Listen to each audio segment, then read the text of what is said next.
श्री गणेशाय नमः। दोस्तों, वीडियो शुरू करने से पहले वीडियो को लाइक कर दे और चैनल को सब्सक्राइब जरूर कर दे।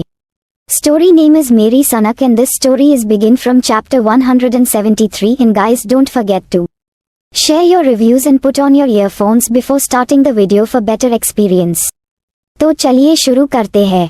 अब तक आप लोगों ने पढ़ा, प्रेम जब 1 या 2 साल का था जब किसी बात पर अमरनाथ सिंघानिया और बलवीर सिंह सिंघानिया के बीच में झगड़ा हुआ था और सारे रिश्ते खत्म हो गए थे। बलवीर सिंह सिंघानिया पंजाब के एक गांव लखीमपुर में रहते थे, बल्कि प्रेम का पूरा खानदान एक समय पर लखीमपुर गांव में ही रहा करता था। लेकिन प्रेम के दादाजी यानी कि अमरनाथ सिंघानिया ने गांव से निकलकर शहर में अपना आशियाना बना लिया था। लेकिन फिर भी अमरनाथ सिंघानिया हर चीज त्योहार को अपने गांव अपने पिंड में ही सेलिब्रेट किया करता थे। अब आगे, लेकिन दादाजी ने प्रेम को उसके गांव, उसके पिंड, उसके अपने लोगों के बारे में बताया था। दादाजी बचपन में अक्सर प्रेम के साथ उनकी फैमिली फोटो एल्बम लेकर बैठ जाते थे और दादाजी ने एक एक इंसान के बारे में प्रेम को अच्छे से डिटेल में बताया था। प्रेम बालवीर दादाजी के पास जाता है और उनके पैर छूकर उन्हें प्रणाम करता है। बालवीर दादाजी प्रेम को अनजान नजरों से देखने लगते हैं। तभी प्रेम के पिता अमरजीत जी बालवीर दादाजी को बताते हैं, चाचा जी ये प्रेम है। प्रेम को देखकर बालवीर दादाजी इमोशनल हो जाते हैं। दादाजी अपनी छड़ी के सहारे खड़े होते हैं और प्रेम को अपने सीने से लगा लेते हैं और तभी वहां पर विजय भी आ जाता है। प्रेम विजय को अपना दोस्त बोलकर इंट्रोड्यूस कर आता है और नैना को विजय की वाइफ बोलकर इंट्रोड्यूस करता है, क्योंकि प्रेम और विजय ने पहले ही डिसाइड किया था कि अब से जब भी नैना की आइडेंटिटी की बात आएगी तो नैना को हमेशा विजय की वाइफ बोलकर ही इंट्रोड्यूस कराया जाएगा। बलबीर दादाजी नैना को भी अच्छे से आशीर्वाद देते हैं और प्रेम अब जाकर नोटिस करता है कि मन्नत और नैना दोनों ने ही हल्का घूंघट कर रखा था। प्रेम समझ जाता है कि बालवीर दादाजी पंजाब के एक छोटे से पिंड से आए हैं और वहां पर ऐसी रीति रिवाज चलते हैं। और प्रेम ये भी समझ आता है कि नैना और मन्नत को घूंघट करने के लिए उसके पिता अमरजीत जी ने ही कहा होगा।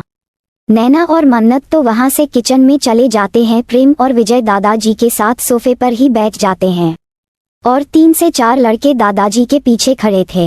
प्रेम बलबीर दादाजी से पूछता है, इतने सालों बाद आपको हमारी याद कैसे आ गई दादाजी?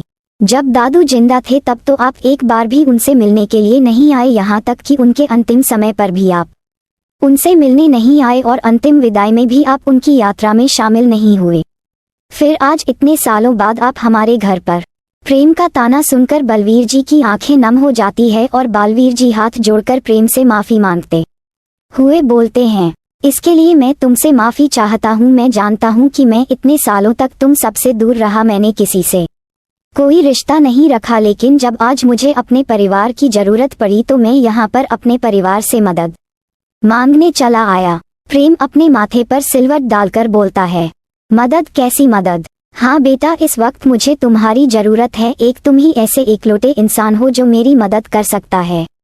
तुम्हारा जन्म के समय हमारे पिता यानी कि तुम्हारे पर दादाजी विश्वनाथ सिंघानिया, उन्होंने तुम्हारा नाम 100 एकड़ जमीन करी थी क्योंकि तुम चौथी पीढ़ी के वंशज थे और उसी जमीन के ऊपर तुम्हारे दादाजी और मेरे बीच में झगड़ा हुआ था। लेकिन तुम्हारे दादाजी ने झगड़े से ज्यादा रिश्तों को अहमियत दी और इसीलिए अपना सब कुछ छोड़ छाड़ कर दिल्ली आ गए थे। प्रेम बिना किसी भाव के बोलता है, वो सब तो ठीक है दादाजी, लेकिन अब आप मुझसे क्या चाहते हैं? सब कुछ तो है आपके पास। दादाजी ने तो अपना भी हिस्सा आपको खुशी खुशी दे दिया था। दादाजी ने मुझे बचपन से ही आपकी और अपनी कहानी बताई थी। ये सारी बातें मैं बहुत पहले से जानता हूँ।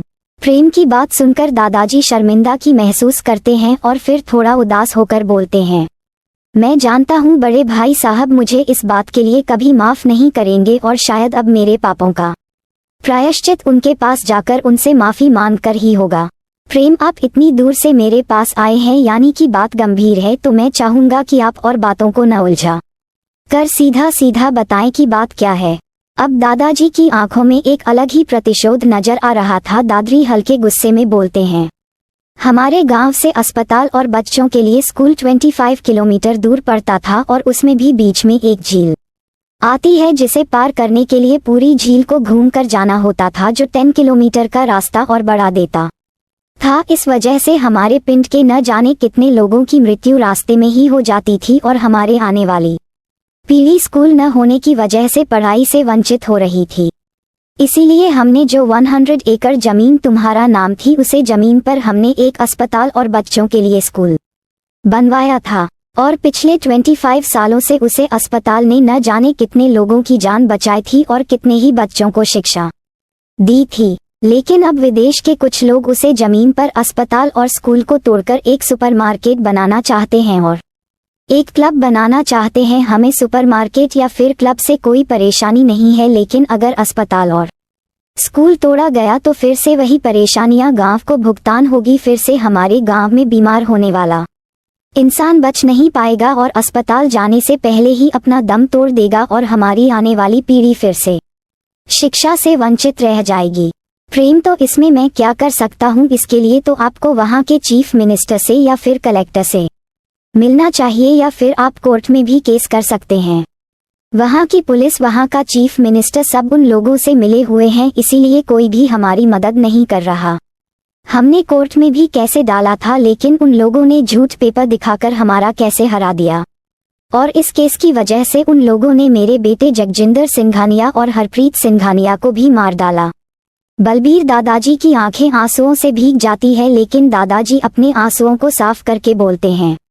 और अब उन्होंने हमें धमकी दी है कि अगर हमने फिर से कुछ भी करने की कोशिश करी तो वो हमारे खानदान के बच्चों तक को मार डालेंगे। लड़ने में हमारे पोते भी काम नहीं है, लेकिन उन लोगों की राजनीति और कूटनीति के आगे हमारे पोते टिक नहीं पा रहे। उनका शहरी दिमाग हमसे हमेशा 10 कदम आगे रहता है। पिंड के सभी लोगों की अब तुम ही एक आखिरी उम्मीद हो। एक तुम ही हो जो उन लोगों से लड़ सकते हो, उनका दिमाग समझ सकते हो और हम उनसे हमारी जमीन हमें वापस दिला सकते हो। इतना बोलकर दादाजी अपने सर की पगड़ी उतरते हैं और प्रेम के सामने खड़े होकर बोलते हैं, अब हमारे खानदान की इज्जत तुम्हारे हाथ में है। एक बूढ़ा इंसान अपने पोते से मदद मांगने आया है, उम्मीद करता हूँ तुम मुझे खाली हाथ निराशा नहीं लौटाओगे। प्रेम दादाजी के हाथों से उनकी पगड़ी को लेता है और वापस से उनके सर पर पहन कर बोलता है, आपने बिल्कुल सही उम्मीद लगाई है, मैं आपको खाली हाथ निराश होकर नहीं लौट आऊंगा। अब तक हूँ उन लोगों का सामना पिंड के सीधे साधे लोगों से हुआ था, अब उनसे प्रेम सिंघानिया टकराएगा। आप चिंता मत कीजिए दादाजी, ना तो अस्पताल वहां से हटेगा और ना ही स्कूल। ये प्रेम सिंघानिया का अपने दादाजी से वादा है। और तभी वहां पर 2 बच्चों की गला फाड़ फाड़ कर रोने की आवाज गूंजने लगती है। और तभी बालवीर दादाजी उसे तरफ देखते हैं जिस तरफ से रोने की आवाज आ रही थी, तो सामने से नैना और मन्नत दोनों ही अंश और वंश को अपनी गोद में लेकर आ रही थी। दादाजी खुशी भरी आंखों से प्रेम की तरफ देखकर बोलते हैं, क्या ये तुम्हारा प्रेम? अपनी गर्दन हाँ में हिलाकर बोलता है, हाँ आपका पर पोता। मन्नत और नैना दोनों ही दादाजी के पास आकर खड़ी हो जाती हैं। दादाजी मन्नत के हाथों से अंश को अपनी गोद में उठा लेते हैं और प्यार भरी नजरों से अंश को देखने लगते हैं। बलबीर दादाजी प्यार से अंश के माथे को चूमते हैं और फिर नैना की तरफ देखते हैं और नैना की गोद में वंश को देखकर दादाजी मुस्कुरा देते हैं और फिर विजय की तरफ देखकर बोलते हैं, तुम्हारा बेटा बिल्कुल तुम पर गया है। वैसे तुम दोनों ने हमारे पर पोतों का नाम क्या रखा है? प्रेम अंश, विजय वंश। बालवीर दादाजी को दोनों के नाम सुनकर बहुत खुशी होती है। 1 हफ्ते बाद जाने से पहले प्रेम अपना सारा काम खत्म करना चाहता था, इसीलिए प्रेम ने दादरी से 1 हफ्ते का समय मांगा था और आज 1 हफ्ता पूरा हो चुका था और प्रेम ने अपना सारा काम लगभग खत्म कर दिया था और बाकी का सारा काम कुणाल को समझा दिया था। और अब प्रेम पंजाब के लिए अपने प्राइवेट जेट में बैठ चुका था। वहाँ की सिचुएशन कैसी है कैसी नहीं प्रेम को नहीं पता था, इसीलिए प्रेम ने अकेले जाना ही सही समझा था और प्रेम अकेले ही पंजाब जा रहा था। प्रेम ने मन्नत को समझा दिया था कि जब प्रेम पंजाब पहुँच जाएगा और उसे सारी सिचुएशन सही लगेगी तो मन्नत को भी पंजाब बुला लेगा।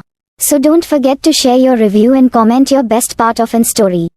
और अगर आपने अभी तक हमारे चैनल को सब्सक्राइब नहीं किया तो कृपया इसे सब्सक्राइब करें और बेल आइकन पर क्लिक करें ताकि आप हमारी नई कहानी पहले पा सके।